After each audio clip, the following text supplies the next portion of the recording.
Grizzly bears are the apex predator in the forest in North America. They have a very, very bad rap. The movies, books have portrayed them as these horrible predators that walk around looking to kill us. In fact, that's not true. Grizzly bears are probably a gentle giant in the forest that are attuned to nature and without a doubt have the ability to cause extreme bodily harm to humans. But that's not in their nature. That only happens when they're in a confrontational situation and we're doing something to threaten them. Dean Wyatt has dedicated his career to the environmental stewardship of British Columbia, Canada, with a particular interest in grizzly bear conservation. What he's learned is that these regal creatures of the forest can do more to help us, not hurt us, if we pay attention to their behaviors.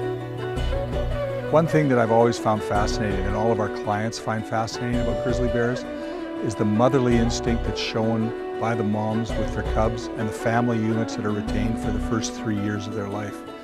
It's an incredible experience to be with people when they realize that the apex predator that they're looking at is actually a very caring mother, and that the cubs that they have and they're nurturing remind them of their grandchildren.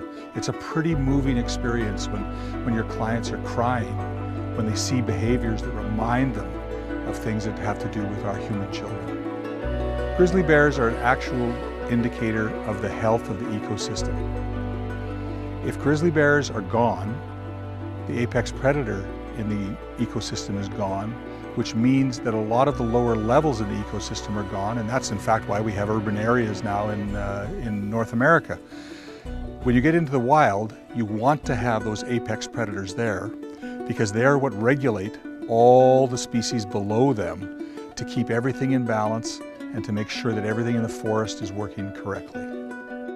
Glendale Cove in Knight Inlet is home to one of the largest concentrations of grizzly bears in British Columbia. These waters boast an abundant salmon supply, which explains why it's common to see dozens of bears roaming the banks. This also makes it a prime location for people to come and see grizzlies in their natural element. I think for most people, to increase their knowledge would be to be aware of a lot of the programs that are available in all of North America. There's a lot of great organizations out there that if people study on the internet, they'll find a lot of great places to go to get information, and they can help in any way to increase habitat and to increase the viability of the population, trying to reinstate the bear into a lot of areas that they've been removed from over the past 75 to 100 years. Because for all of us, it's all about linkages. We need to get these bears to have the ability to link together so that there's no genetic isolation, that they have the ability to be genetically diverse. And through that, it takes the work of just the general public of getting together to create these linkages and these places and these open spaces for the bears to be able to roam.